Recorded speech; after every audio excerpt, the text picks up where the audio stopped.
इट्टिदल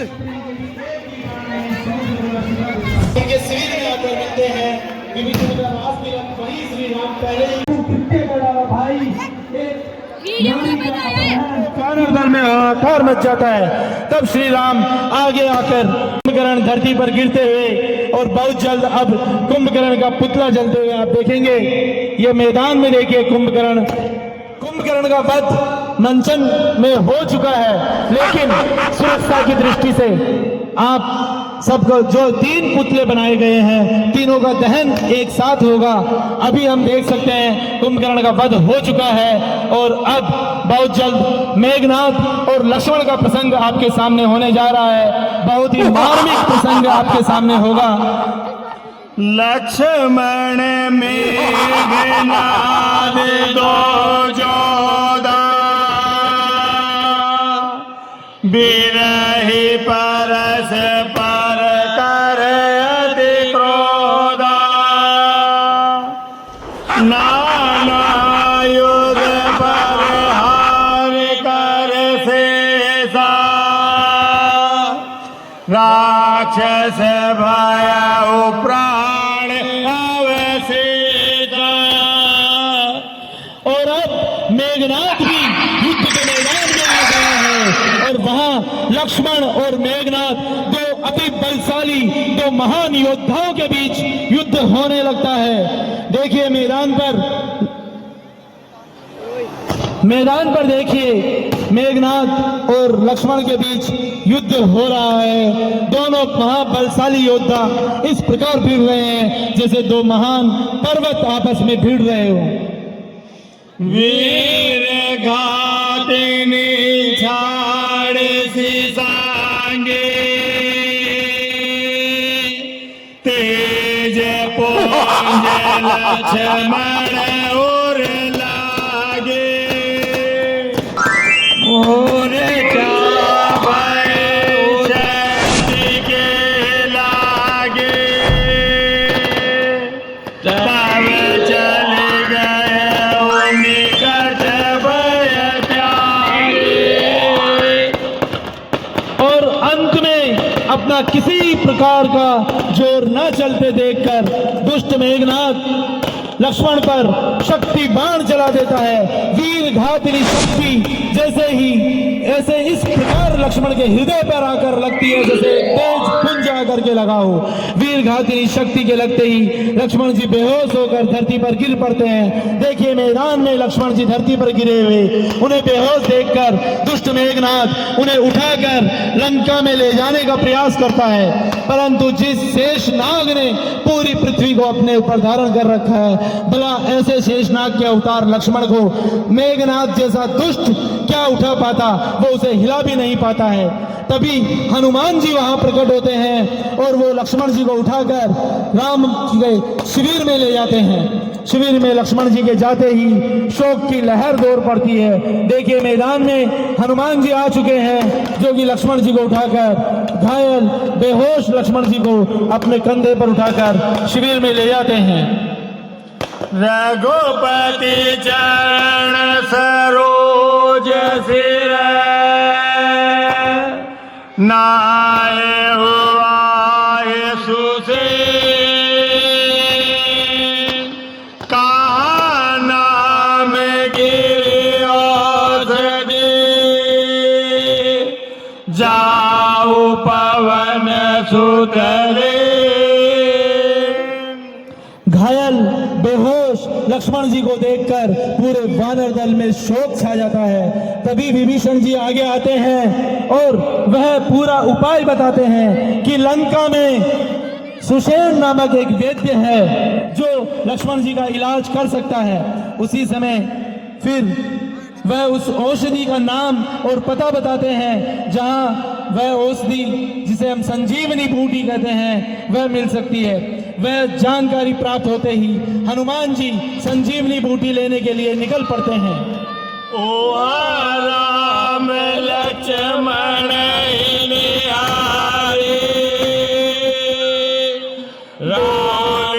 वचन मनोज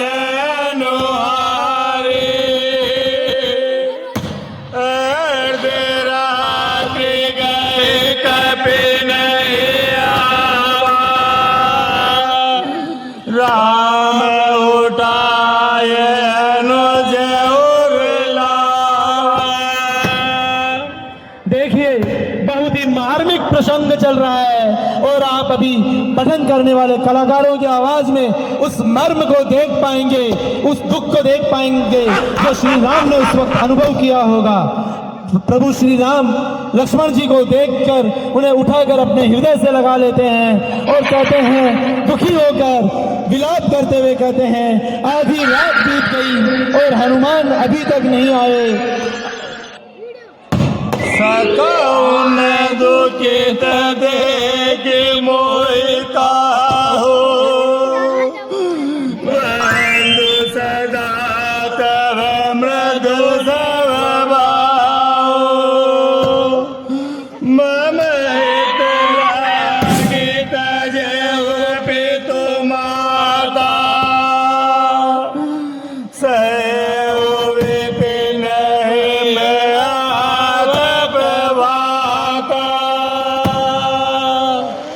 प्रभु श्री राम मनुष्य की भांति विलाप करते हुए कहते हैं कि हे भाई, तेरा स्वभाव मेरे प्रति हमेशा कोमल रहा है, तू मुझे कभी भी दुखी नहीं देख सकता था, फिर हे भाई तू अब मुझे इस प्रकार दुखी करके और इस प्रकार क्यों पड़ा है?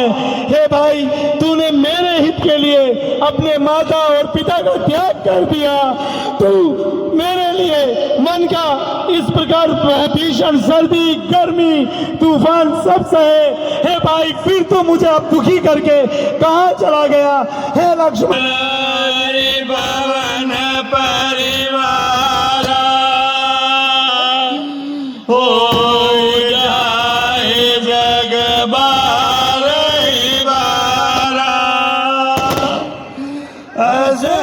भाई तुम कहाँ हो? भाई तुम उठो, तुम उठते क्यों नहीं हो?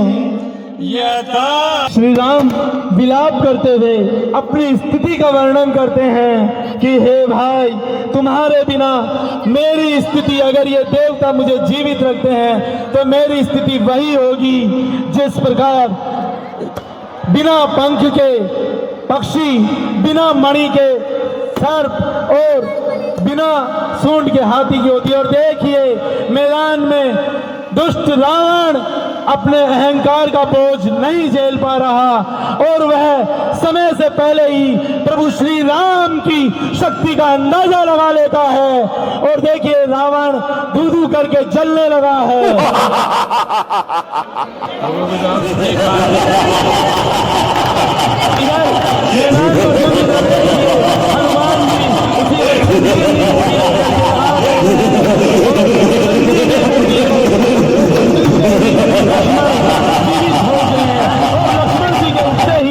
वानर दल में जो पहले शोक की लहर चली हुई थी, एक बार पुनः उत्साह उल्लास छा जाता है और सभी युद्ध के लिए आतुर हो उठते हैं।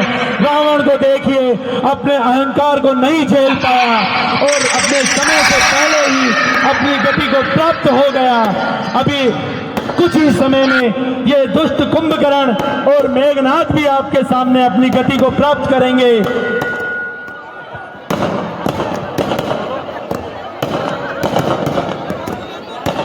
और देखिए जिस तरह से रावण के जाकर के कोई पटाखा लगा था, उसी तरह से हमारे पास भी आ सकता है। मेरा सभी नागरिकों से आग्रह है, आप मैदान में नहीं आए, मैदान से दूर रहे, कोई भी अनहोनी हो सकती है। सभी से एक बार पुनः आग्रह और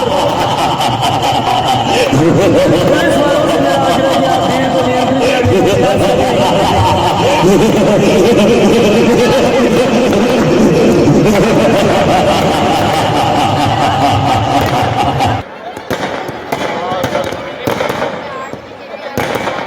देखिए अब मेघनाथ भी अपनी गति को प्राप्त हो, कुंभकर्ण भी अपनी गति को प्राप्त हो रहा है और रावण के बाईं तरफ कुंभकर्ण, दाईं तरफ मेघनाथ। रावण ने तो पहले ही हताश होकर अपने हथियार डाल दिए, अब कुंभकर्ण भी धू-धू कर अपना शरीर त्याग रहा है और कुछ ही क्षण में अभी मेघनाथ का पुतला भी हम जलते हुए देखेंगे। लेकिन एक बार पुनः आग्रह, हम अति उत्साह में आगे न जाएं, अपनी सुरक्षा हम स्वयं करें।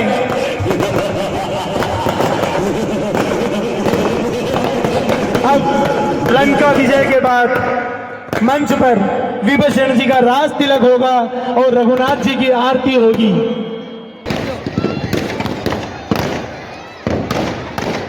और देखिए कूदू करके कुंभकर्ण और दोनों भी अब अपनी गति को प्राप्त हो रहे हैं।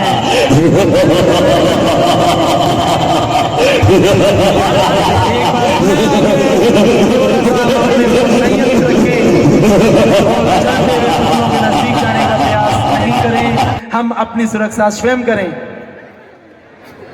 जब ये अहंकारी इतना बलशाली रावण अपनी सुरक्षा नहीं कर पाया तो हम तो इसकी नजरों में, रावण की नजरों में हम तो एक तुच्छ प्राणी हैं, क्योंकि रावण ने प्रभु श्री राम को भी यही मानकर बहुत बड़ी भूल की थी और कि ये तुच्छ एक मनुष्य मेरा क्या कर लेगा, जिसका परिणाम उसे भोगना पड़ा। से आया रघुनाथ जी का शोभा यात्रा पुनः पटेल मैदान से नगर के मुख्य मार्गों से होते हुए मंदिर कुंज पहुंचेगी। वहां बीच बीच में जगह जगह पर रघुनाथ जी की आरती समाज बंधुओं से और कई जो भी घर प्रतिष्ठान रास्ते में आते हैं सभी रघुनाथ जी की आरती करते हैं। तो इसी के साथ रघुनाथ जी की आरती होते हुए यह शोभा यात्रा पुनः मंदिर कुंज पहुंचेगी। हम सब उस शोभा यात्रा का हिस्सा बने, उसमें हम सभी सहयोग करें।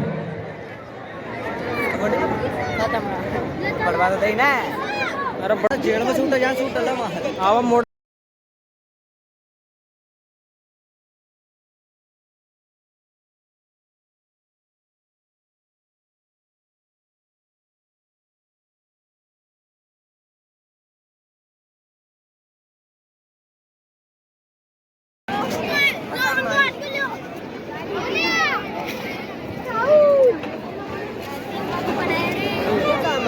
तन बेड़ो के तन तन नहीं हो छोटी की अरे सोना की लंके लेके बाहर आने में ले जेरेडू अड़का मानो रे गोली का काम आई बीच मोर कट जाओगे तो मन को हां अरे यहां जान रहे तो सोन ये पड़ा ले जा रहे ये पड़ा मिल रहा सोना की लंका बांध ले जाओ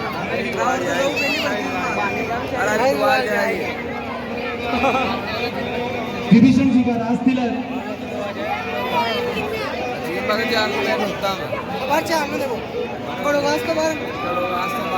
ला जा रे सोनो बने अरे कहीं ले जाओ सोनो हो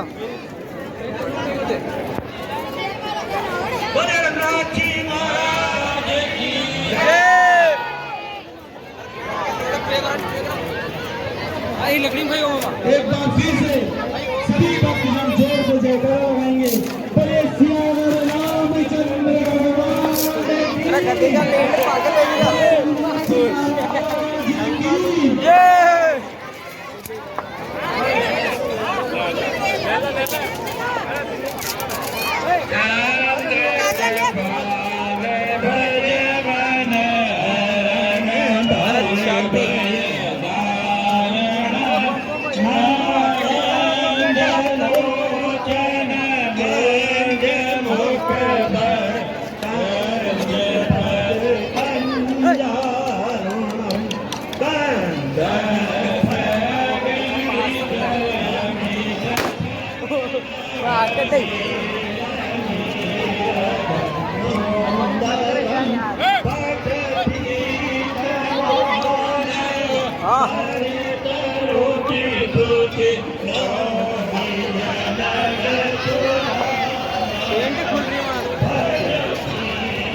आजा साफ सफाई कौन गई